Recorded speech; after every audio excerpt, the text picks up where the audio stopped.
Thank you and good evening, everybody. This is the Aspen City Council regular meeting for July 26, 2022. That will be a call to order. Can we please have a roll call for attendance? Councillor Doyle. Here. Councillor Howenstein. Councillor Mesereau. Present. Councillor Richards. Here. Mayor Tory. And I'm here. We have, let's see here, no scheduled public appearances, so that'll bring us right down to citizens' comments and petitions. I'm looking in room for any members of the public that wish to comment to council this evening. Or say hi to the public on screen.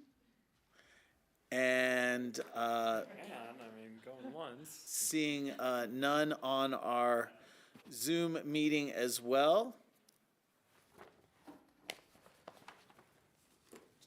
Did you care to make comment this evening? Yeah, come on up to the mic. Yeah, please, Yeah. just take a middle seat right there. It looks like the microphones are on, so they should be okay. Okay, Introduce yourself for the record, please. so my name's Don Rogers. Just started yesterday as the editor of the Aspen Times. Looking forward to learning a ton and getting to know you guys and certainly out in the public. So that's about it. I don't have a speech or anything. Yeah. Just Well, we're glad to see you here. Well, and thank you. welcome to the community. thank you, thank you. Wish it could have been under a little better circumstances, but maybe True. they're perfect for you. True. Well, may those circumstances improve step by step. Yep. Very good. Yep. Thank you. Welcome. Yeah, thanks for inviting me up to talk too. I usually try to lurk in the back Yeah. by career. 3-minute podcasting format. You're going to love it. Other members of the public this evening? And seeing none, I will go ahead and bring it up to special orders of the day. This is an opportunity for council members and mayor's comments. Council members this evening, any comments? And you can start down there, that'd be great. John? I have no comments. I just wanted to mention the continued drought in the West and forest fires all over Europe, heat wave that baked the southern and eastern U.S. this week, another heat wave that raised temperatures above 100 degrees in Britain for the first time in history. Some good news, though. April Long from the city of Aspen worked with Rudi Water and Power Authority. She is the Rudi Water and Power Authority agent as a dual role. Thank you. April Long works both for the city on our water programs and then also as the manager director for Rudi Water and Power Authority, and has been, let you go from there. Well, because of the low water flows this year, water temperatures in the Colorado River and the Eagle River and certainly the Roaring Fork River were warm enough that there was, I'm not sure which agency put out a request that no fishing be done during daytime hours because fish are stressed out when water gets above 65 degrees, and it was above 70 on all 3 of those bodies of water last week. So April Long helped get a water release from Rudi to help lower the temperatures of the water and preserve tourists coming here to fish. So anyway, I thought it's important to tell some good news from time to time. How the fish felt about that. Yeah, I appreciate that. Thanks, John. Rachel, any comments this evening? I would just ask that people on bicycles really start paying attention to the rules of the traffic road. Being able to roll a stop is not the same as gaining the right of way at the stop sign or when there's other traffic present. And I'm just seeing a lot of dangerous behavior that worries me, particularly if younger people follow the example of kind of, I'm a pedestrian now and I'll ride on the sidewalk and then I'll assume the right of first refusal or the right to roll a stop sign, and then I'll go back on a sidewalk. And, you know, just a lot of behaviors that are really hard for people to anticipate when they're in a car or when they're walking. And even worse, perhaps, is riding at night with no reflectors on the bikes. And I've been seeing that a lot coming down Mill Street at very high speeds at night, totally dark, and nobody has a light on. I saw this just the other day, and you kind of thought the main group had passed by, and then there was another 2 or 3 stragglers further back, but again, with no lights at night. And sharing the road has a responsibility to have a light at night. You know, that's part of the motor vehicle and traffic safety rules. So I'd really like to see that just before there's any injuries by anyone. Thank you. Thanks, Rachel. I have a couple public comments tonight. I'll start off with mental health awareness. I, of course, want to make people aware that if you or somebody you know is suffering in any way and needs somebody to talk to, there are a bunch of resources in our community, and they're worth noting and making sure that people know of them. The first one is a crisis hotline, which is the Aspen Hope Center. That's a 970 area code 925-5858. Once again, this is available 24 hours a day. And if you need somebody to speak with, they will be happy to help you, just to talk with you or to direct you to other resources. Another great resource for mental health is aspenstrong.org.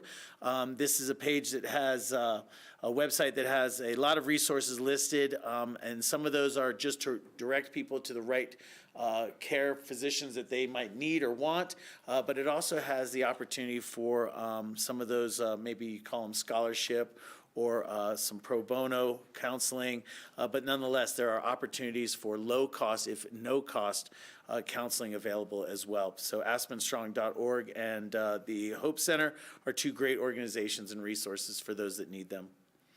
When we start these meetings, I often like to tell people about better things that they could be doing than being at our meeting.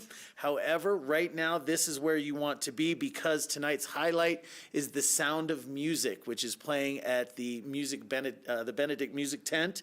An outstanding performance. This is with a orchestra and singers. This is a collaboration between the music festival and school and Theater Aspen. It starts at 7:30 this evening. If you can get over to it, I highly recommend it. It is a great production, and it makes me think of Sarah Ott. We're sorry that Sarah's not in town right now. She would probably enjoy that greatly. Anyway, Sound of Music is tonight, 7:30 at the tent.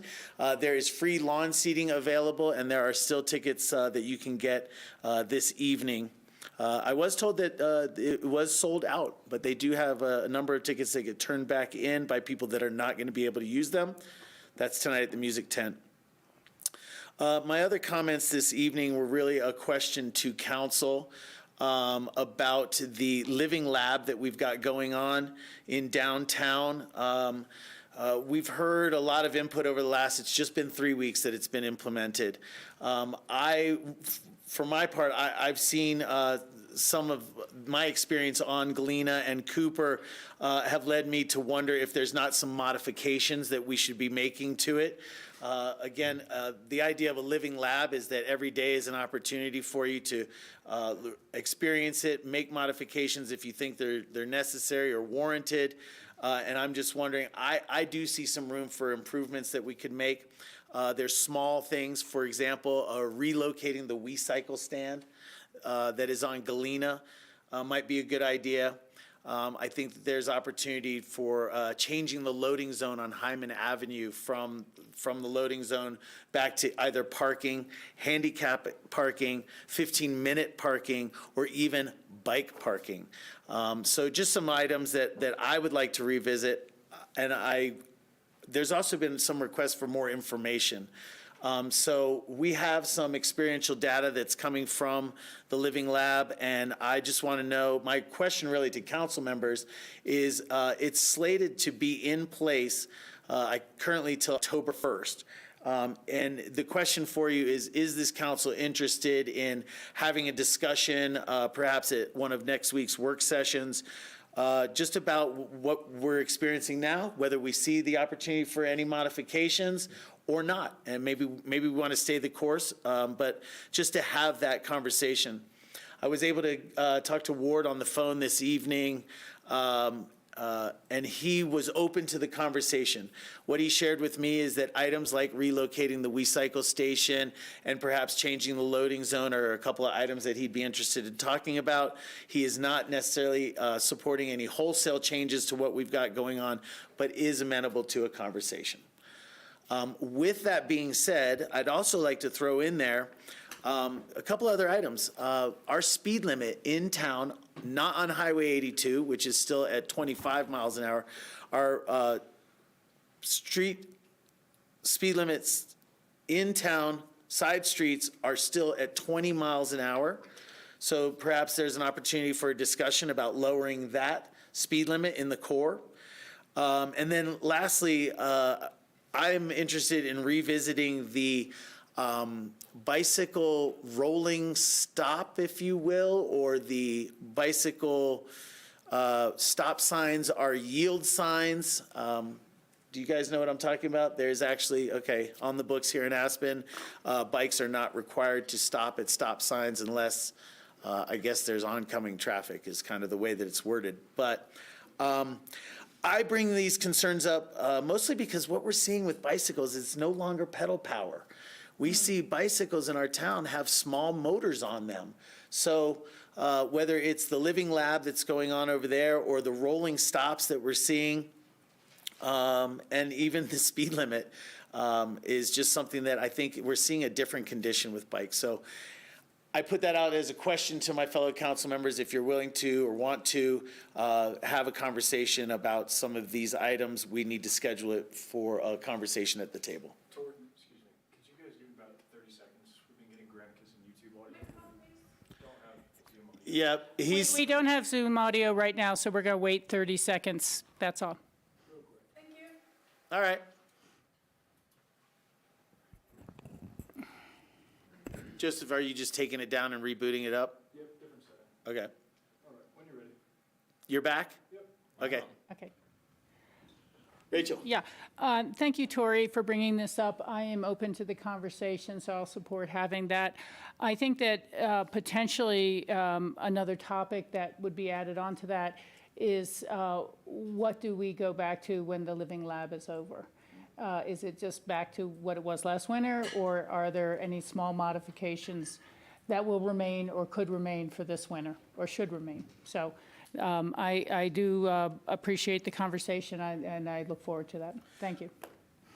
Thanks, Rachel. I'll support revisiting it as well, possibly making some tweaks.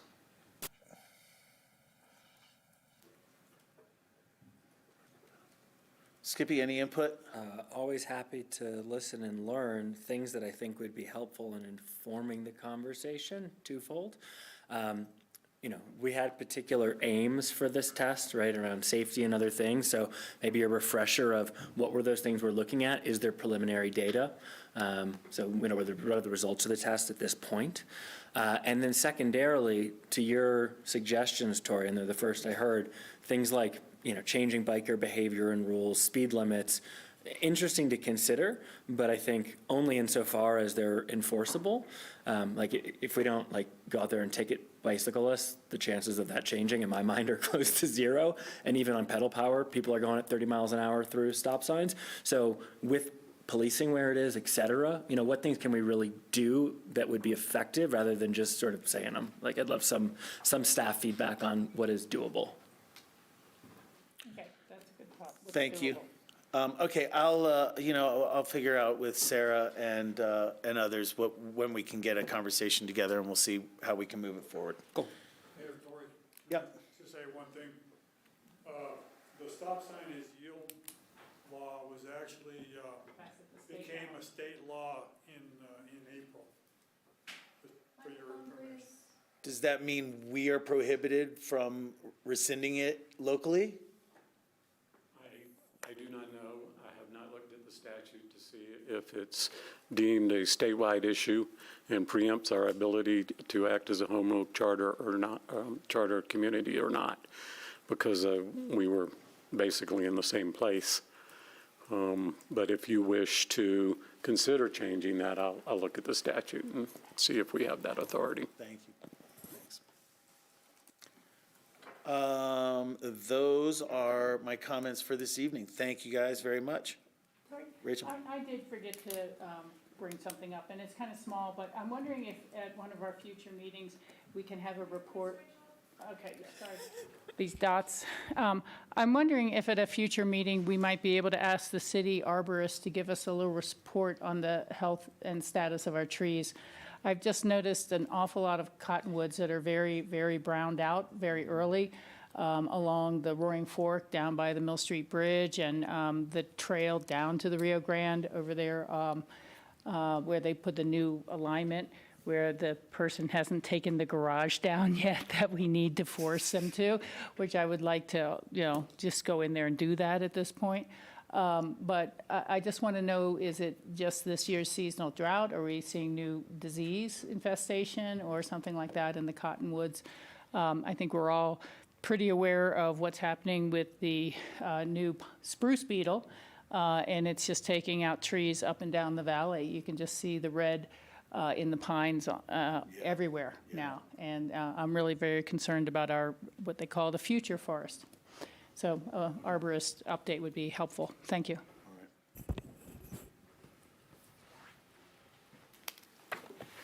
Let's see, brings us down to agenda amendments. I see none in front of us tonight. And city manager's comments. Good evening, members of council and mayor. It's good to see you even virtually today. Quickly, two things. First, we've been working on scheduling the post-lab, living lab discussion with council. We're looking at probably late September or adding it on to a budget work session in October is our current timeline, so that there's time to take all of that data together for you. And then secondly, if you're not aware yet, the rec center's hours are back open to 7 days a week. So we are open on Sundays. We are asking still for reservations for the pool to ensure that we don't exceed our lifeguard capacity in the venue. But that is a promising relief. We've been able to make sure that amenities back open to the community for about a week now, and we plan to keep it that way. Thank you. Thanks. Thank you. Can I ask you a question? Sarah, that's awesome about the rec center. I did not know that. Does that reflect any improvement in like the general hiring atmosphere, or just a lot of work over time finally having a result? I would say it's been a lot of work. I would not say that it's easier for any employers, including ourselves, to find qualified candidates. Housing continues to be the number one crux. I have a few positions that I lost top candidates to, even here in the past 2 weeks, because of the lack of housing in comparison to our wages in the free market. Thank you. Thank you. Familiar with this issue? Keeps coming up. Yeah, it seems like I don't know why. That'll bring us down to board reports. Any brief board reports? We have moved our lengthier board reports to monthly meetings in our work session, but this is an opportunity for council members to apprise the public of some of the board meetings that they've attended. John? Yeah, I attended a core meeting last week with Ward. Ward's not here, so I'll pitch in. Real quick, the coal basin methane project is moving forward. Apparently, various groups have gotten together and raised some money, and apparently 1.2 million in federal financing has come through as well. So the federal money should be coming sometime soon. At that point, there's going to be a flow test. They're going to improve the Somerset methane capture, and then they're going to plan and permit a long-term methane capture in Coal Basin. That's it. Thank you. Board reports? Yeah, Rachel? I will be leaving tomorrow after work at City Market to drive to Rangeley for the 2 days of Club 20 policy meetings that will be on Thursday and Friday up there. Will be, main topics are public lands and energy and things like that at this meeting. The last meeting in Durango, which was about 2 weeks ago, focused on tourism, outdoor recreation committee, transportation committee, and telecommunications and healthcare and education. I think I've already informed my board of this, but there was literally, other than Knights Guest Telecommunications, no committee who had guest speakers and presenters about the situation in their industries and across the western 20 counties of Colorado were that housing was driving major problems. That the hospitals said, hey, you always hear about the nursing crisis, and yes, there's a nursing crisis, but for us, it's pharmacy techs, it's administrators, it's people to clean the rooms, it's staffing at every single level. They said that the traveling nurses across the region, which they bring in, we're now getting $125 to $150 an hour for their time there while they're staying, and that's a pretty significant rate. The education committees were saying that they just can't hire and keep teachers, let alone custodians, administration, staff across the board. So, you know, I just really wanted to bring this back to us. The transportation CDOT people said they were down a third of the staff. And when you talk about snow plowing and maintenance, and that they just can't hire anyone who can afford to live in Glenwood Springs in their prices to work in our region. They've been sending people over from Grand Junction to work for the day, which doesn't seem to be a very efficient use of time or travel equipment. So this is not just an Aspen problem, and it's a state of Colorado problem at this point. But what it particularly points out to me is how competitive the grants will be to obtain any of these housing grants that the state has put in their budget, knowing how expensive it is to build here and how few units you get for $1 million versus Mancos, Colorado, or the Front Range, Colorado, or all these other rural communities where a home can be had for $200,000 or $300,000 bought, and modulars and things like that. So it's just that this crisis is affecting everyone. It's affecting services and everyone. The kind of conclusion would be, the last meeting was the tourism director of the state and the tourism office, and talking about how we're just so close to getting back to those 2019 numbers, and if we just keep pushing a little harder, we'll be there. And I had to say, you know, we no longer have the workforce that we had in 2019 to support tourism at 2019 levels. And that's just not Aspen, it's just not Glenwood Springs, it's just not any given resort town, it's the crisis across the region. And they said that they know housing is an issue, but, you know, just kind of pushing on again about how many people to bring back into previous numbers. And I was really glad to see a number of other members speak up that this was a real concern. And visitation is down across the state, but revenues are up because prices are up. And as prices are up, but then service levels are down, you end up with disappointed guests. And that's what's really starting to happen. So I just wanted to highlight those. There's also starting to be some impact on international travel with folks who are afraid of our gun issues in the United States and whether it's actually safe to travel here. Thank you. Thanks, Rachel. We had a APSHA meeting, just as sort of public information. APSHA staff, at the direction of the board, continues to work on issues we deem of primary importance, including right-sizing standards for sellers and some of the structural deficits that we need to solve for around maintenance and upkeep of existing units, caring for current and future owners. At the last meeting, we got our now fourth home track presentation. Yeah, so now a full year of home check, which means we're actually bringing data, real-time data, into the conversation, which continues to improve. That's all available publicly. It's on the APSHA website, and we did have some discussion in improving our communication flow about, about including that, as well as some of the enforcement actions in future newsletters or posts. So that stuff will be coming as we continue to just build more and more transparency into the system. The rest of our conversation centered around incomes and the fluctuating economy and inflation, and how should or could those things be adjusted to meet market demand. And the conclusion is it's complicated.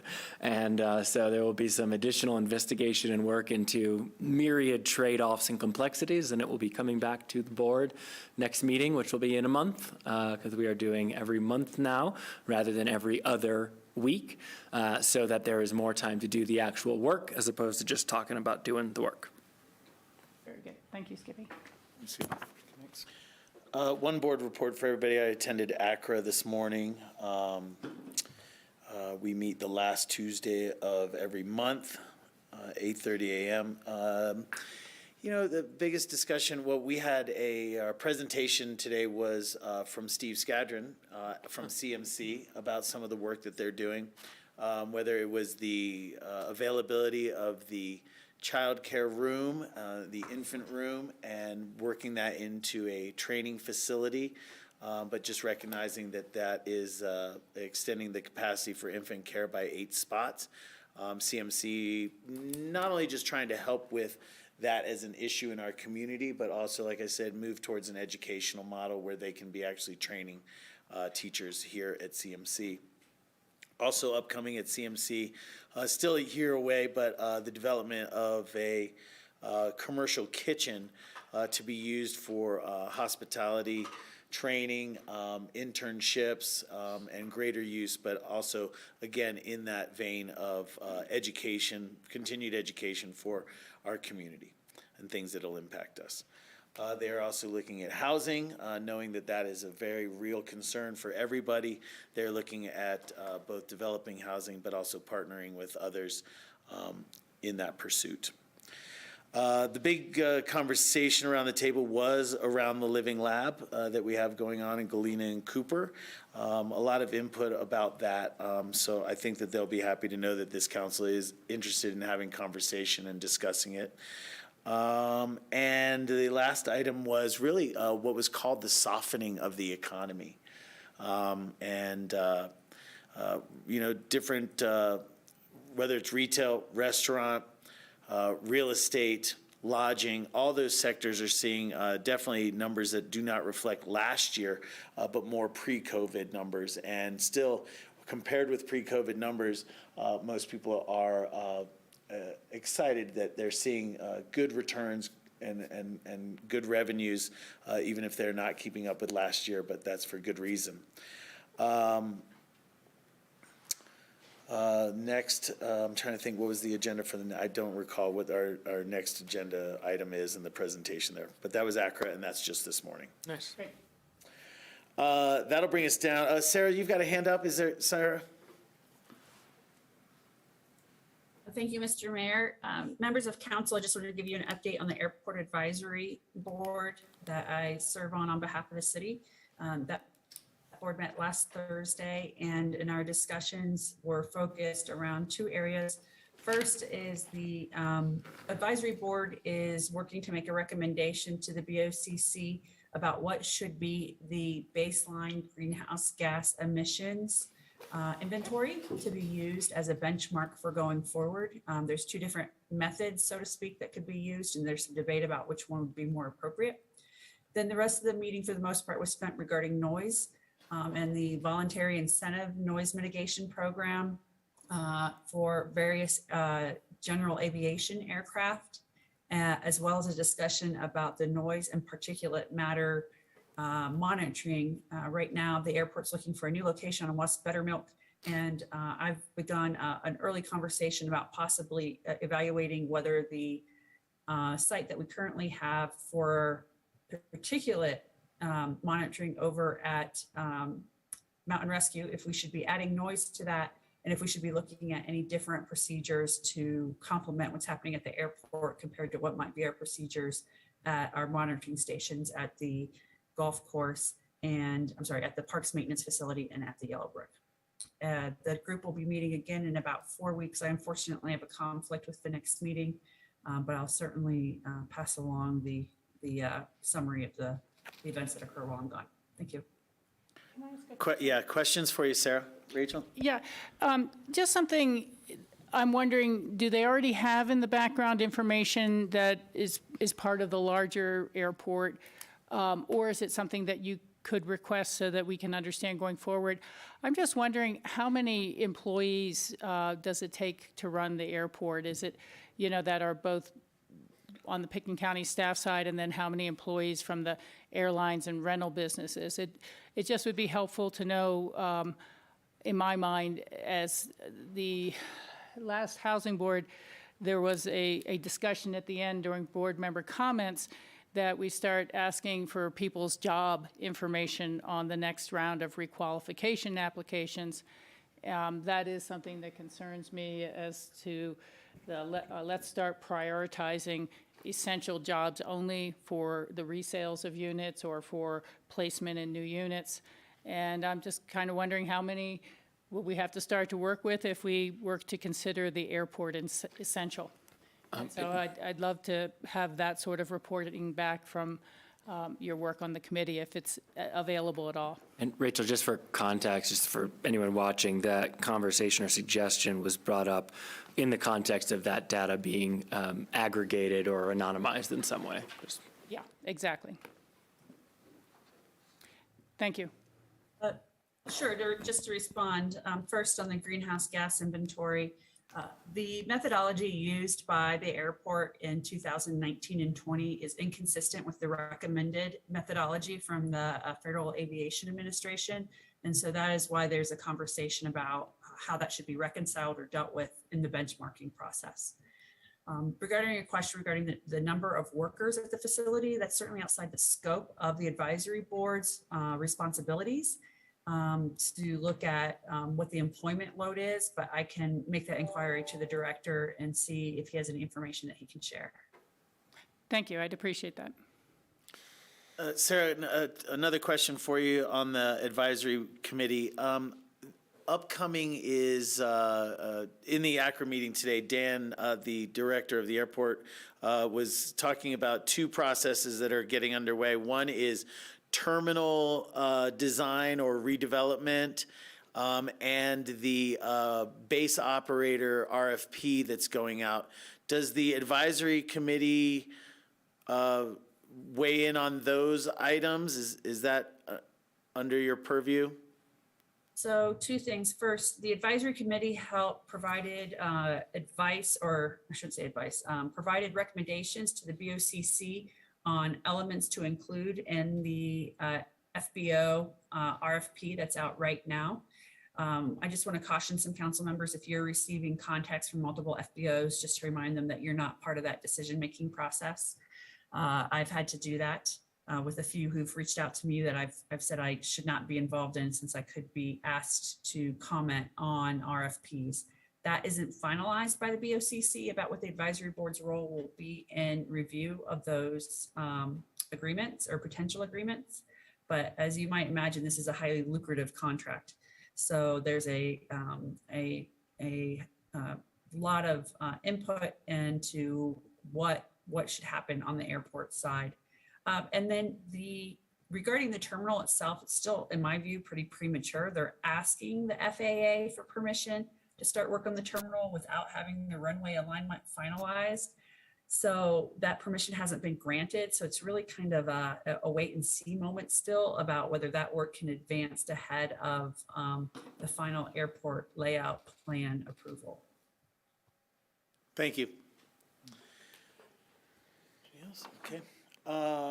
That'll bring us down to our consent calendar. The consent calendar this evening is resolution number 93, which is a Paepcke Transit Hub change order number 2, and resolution number 94, Lumberyard Design Team Contract Amendment, as well as the draft minutes of June 30th, July 12th, and July 18th.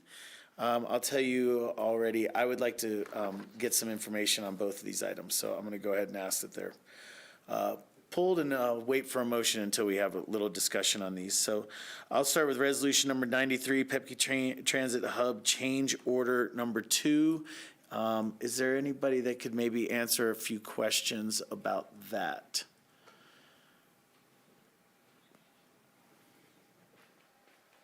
Good evening, council. Good evening. Just make sure that microphone's on green as well. It's green. Looks green.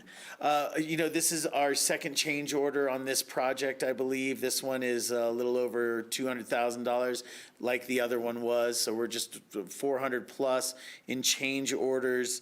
I understand why this one's coming through, so my question isn't there. I'm just wondering about overall project budget. change orders to the tune of over $400,000. Is that impacting the budget for this project and the budgets for other planned projects? Where are we? How are we doing on timing as well? What's the nature of the project at this time? Yeah, a little project update. The project is on schedule at this point. We've been working hard on a daily basis to get everything continually moving. This change order will not put us back substantially schedule-wise, and the rest of the project is close to budget, considerably within contingency. It's near impossible to predict if there's going to be any other things that are discovered as we keep unearthing things. But in the scope of this project, how far along are we when it comes to, we might have more discoverables coming up? I would say we are past the large portion of discoverables. We've done a lot of the deep utility work, so we're starting to build up, and we're shallower doing surface features at this point. We do have to do the Main Street crossing on the storm line. That is an opportunity as a discoverable, but we're confident that we're past the main question point. Any other questions from council members? Okay. Yeah, just, are you aware of what date that going across Main Street will take place? We're looking at late August.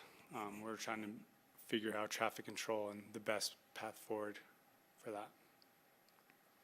So there will be detours around that spot, or? We are looking at options of either night work or a lane closure.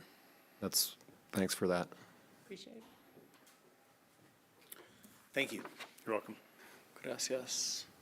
The next one is resolution number 94. This is the Lumberyard Design Team Contract Amendment, adding entitlements, planning services, and related consulting services.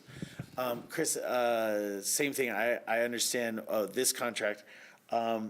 We recently either had an additional request or moved up funding for the lumberyard planning. And I guess my question to you is,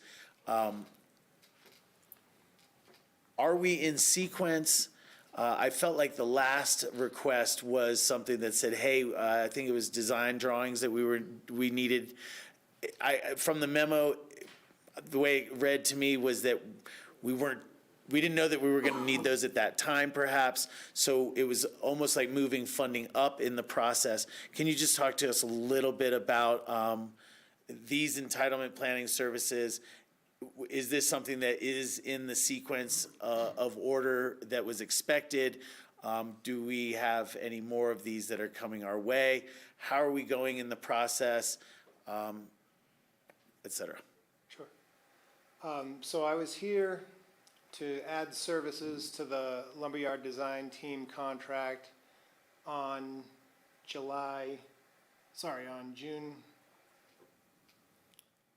28th. Your memo said June 27th, but it's incorrect.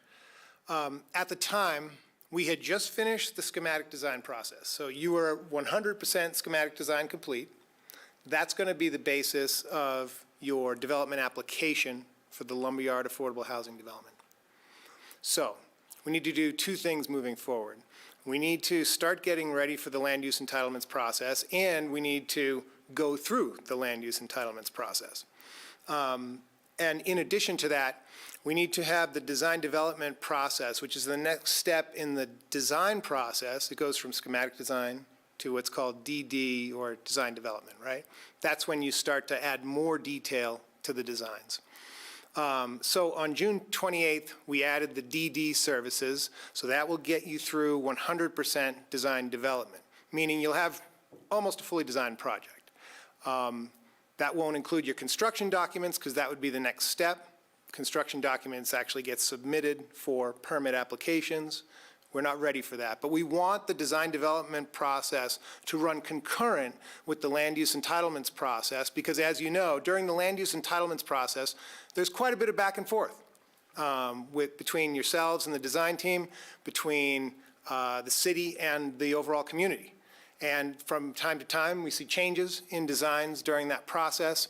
So we want to have what we need in terms of design capacity in order to respond to the land use entitlements process. So that was what we did on June 28th. We added the DD design services.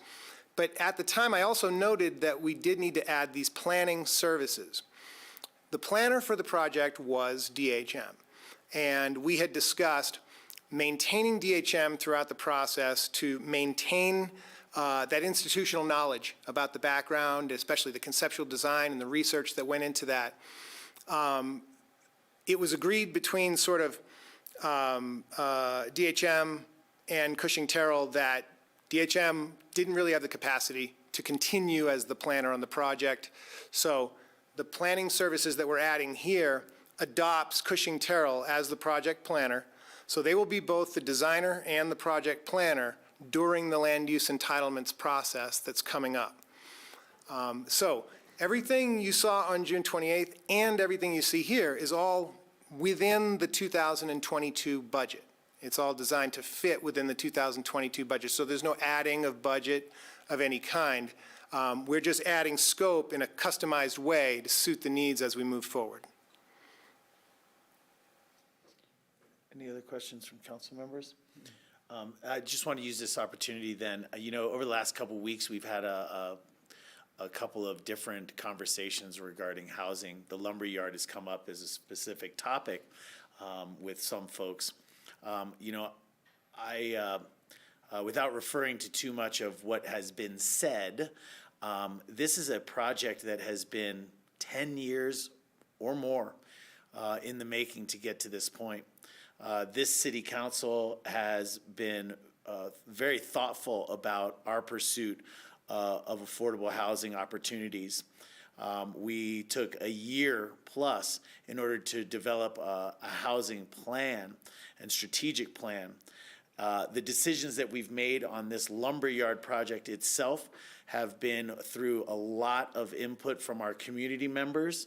I often remind people that we are representatives of our community.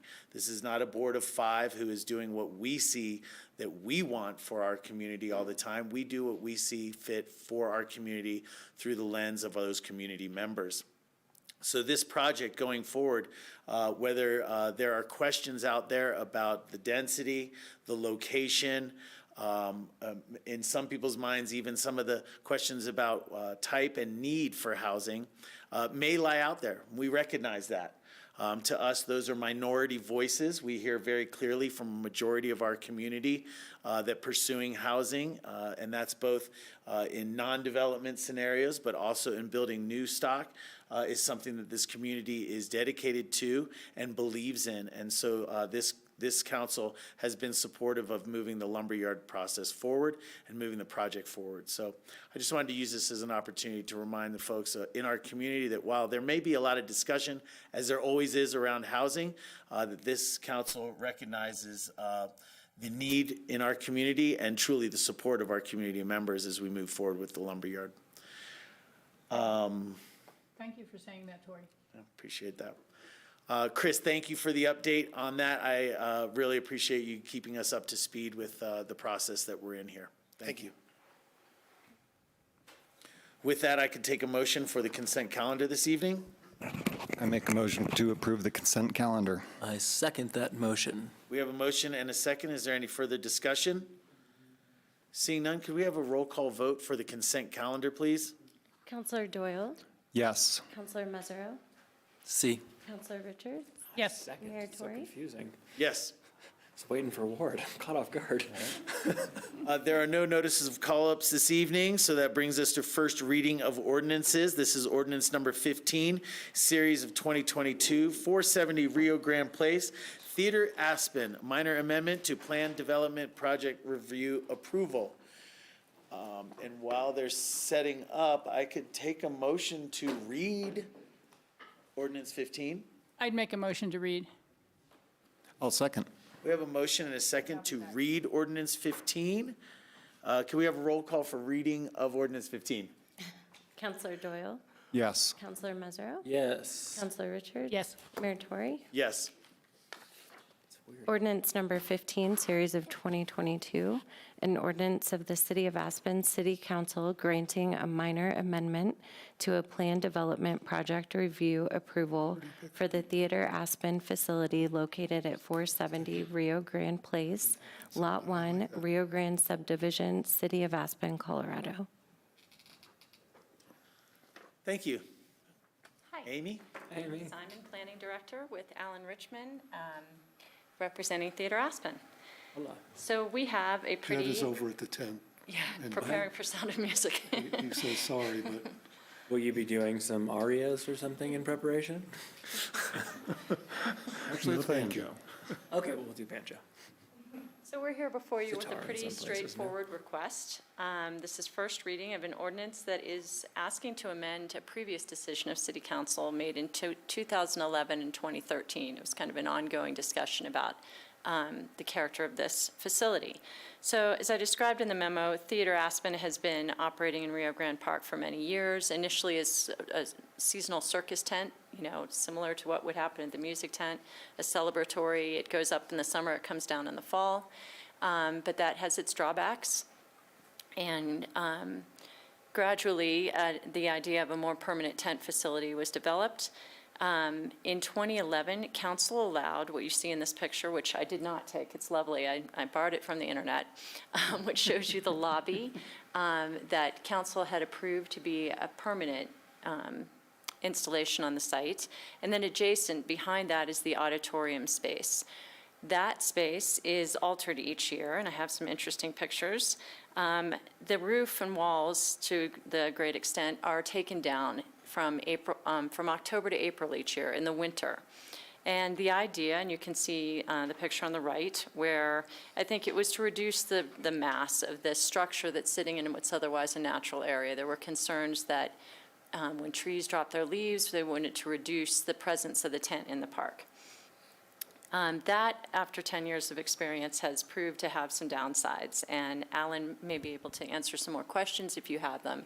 But among the downsides is it's quite expensive. There's wear and tear. There are vehicles needed to enter the park to be able to take materials in and out. And also, I think, a sense that perhaps this isn't as important or effective as was perceived at the time. Now, the bathroom buildings sit in the foreground of the tent from many perspectives, not from this particular one, but now there are other buildings in the park, basically. And does that reduce the need to be partially deconstructing this one each year? There's also, I think, a feeling that of all times of the year that the white tent has least impact, it's the winter. This is a rendering proposing what the tent will look like sitting in the park if the roof is left in place. So that's the gist of the conversation. It's just a request to release Theater Aspen from having this requirement to take the roof off each year. I guess one important thing, too, was at the time that the condition was put in place, there was a thought that snow load, that the tent roof couldn't handle the snow load anyway. Some changes in technology will now allow that to remain in place with some structural reinforcement. So planning is recommending approval of the request with 5 conditions. We've talked to other agencies, particularly Parks and Engineering, to get their feedback. The first condition of approval is actually generated from our department. As I said, winter, the white tent is a perfect fit for the park, but actually in the summer, perhaps if they ever replace this fabric enclosure they have, perhaps we should have a discussion about whether there's something more subtle that sort of balances the visual impact in all the seasons. I think you're aware we are going to have some discussions with Theater Aspen coming up about possibly an entirely different building on the site in the future, but to the extent that this tent remains, if the fabric is replaced in the future, we'd like to talk about color, and that would come back to you. One thing that's important to us is that this is an essential public facility. There have been discussions about affordable housing mitigation in the past. In the memo I referenced to you, Theater Aspen has now provided us with a baseline of the number of employees that are involved in this operation. We want to make sure that because the roof stays up in the winter, that doesn't suddenly mean they're putting on shows in the winter. That's not the intention. That would generate new impacts that we'd have to talk about, so there's a condition that that's just not possible. Parks, of course, wants this to be a safe structure, and they've asked that we state the obvious, that we need the roof to be kept in good repair. that Theater Aspen needs to put up signage or whatever's needed to let people know that snow may be shedding off the roof of this.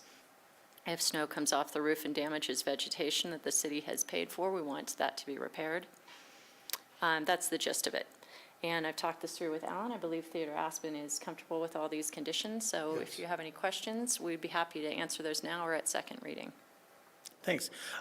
Council, this is first reading, so it's an opportunity just to request what information you may want at second reading. This is not the actual hearing. There will be a public hearing, probably in 2 weeks, I assume. August 9th. August 9th, thank you. So any requests for additional information or discussion? Yeah. Rachel? Yeah, I think that this is an appropriate request, and I look forward to seeing it on second reading. I live over at Hunter Creek, and so going down Mill Street back and forth, you know, you really do see the steel frame in the winter in a way that leaving it up might make it less obtrusive. So the only real question I have is maybe to bring back what is more of the master plan for that area when we have it at second reading. When I was walking through the trail by the river this spring, I really noticed some very large trailers kind of parked all around the three sides of the tent. And, you know, when you look at this poster at the bottom of the presentation, which I actually still have a copy of that poster at home, when it was back when it's called the Art Park, before it became the John Denver Sanctuary, you know, it shows that as kind of being a courtyard area.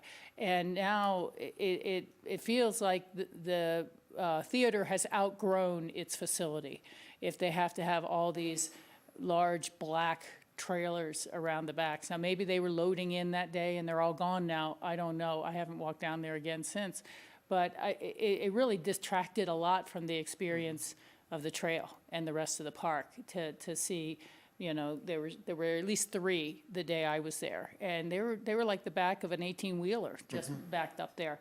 So I have in the past been a supporter of the permanent facility concept from way back when Harry Teague drew one, and I'd love to see that something go forward sooner than later.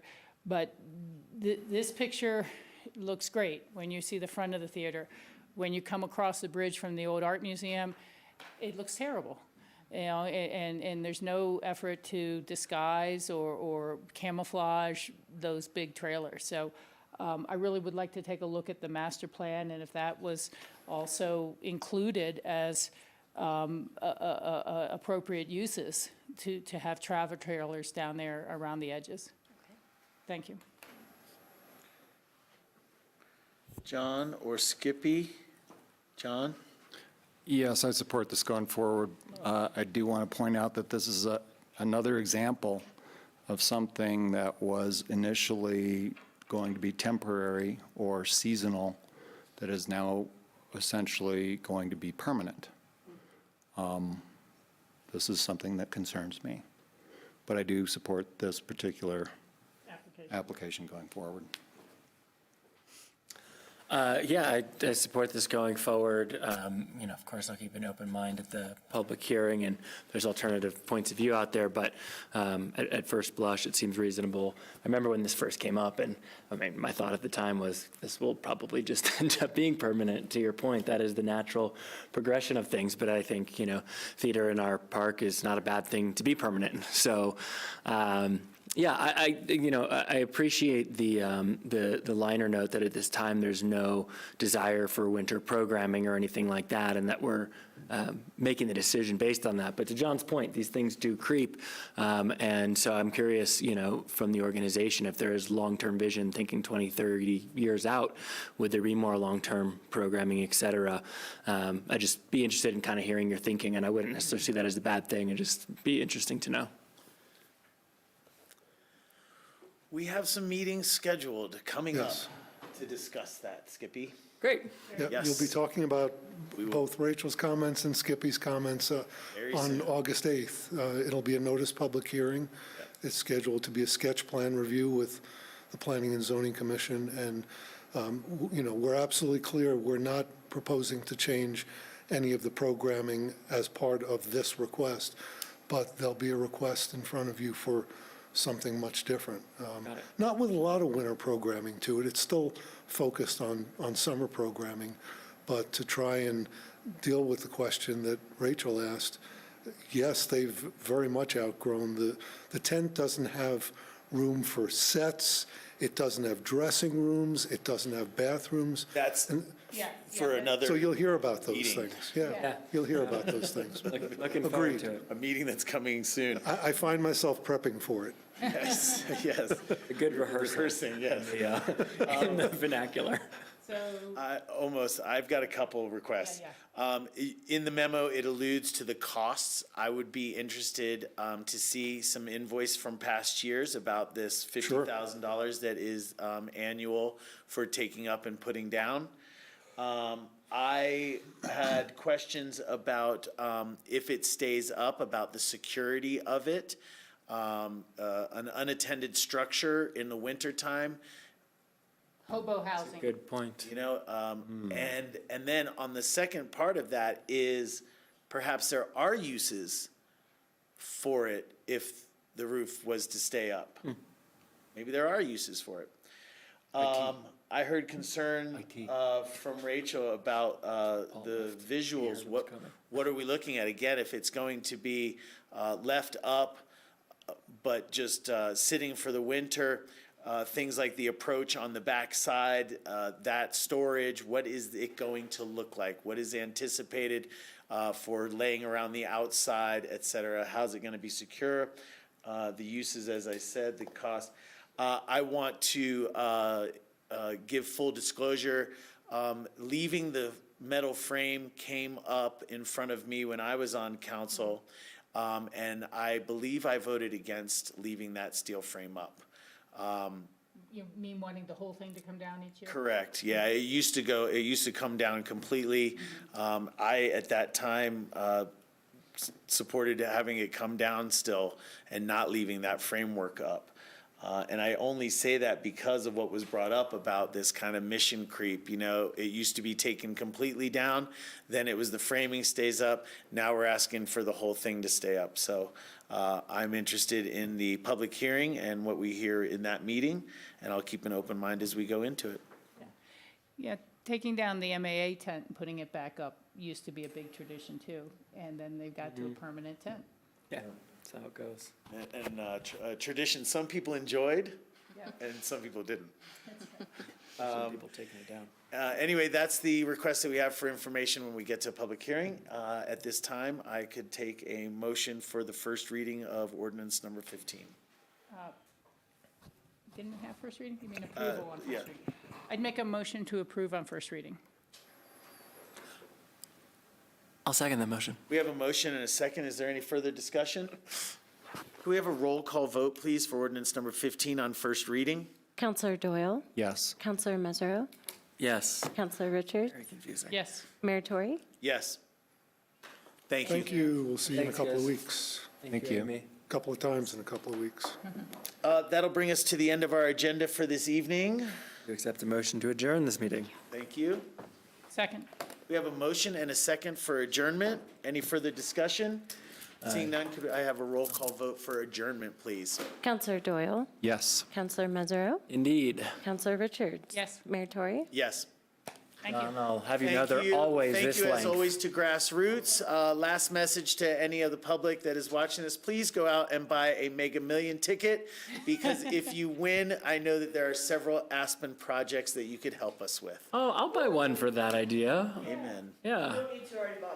Well, then And how much will you be donating to housing? aim at the Zacharias and Armory building when we're done. Well, enough. any chance you could buy out Dornan too? Just two birds with one stone. While you're at it, that should be enough. Yes, it is. With the little left over, I'd assume. Yeah, with a little left over. Hey, Don. Something back in Vale. What's the pot? Hey, Don, can you come to every meeting?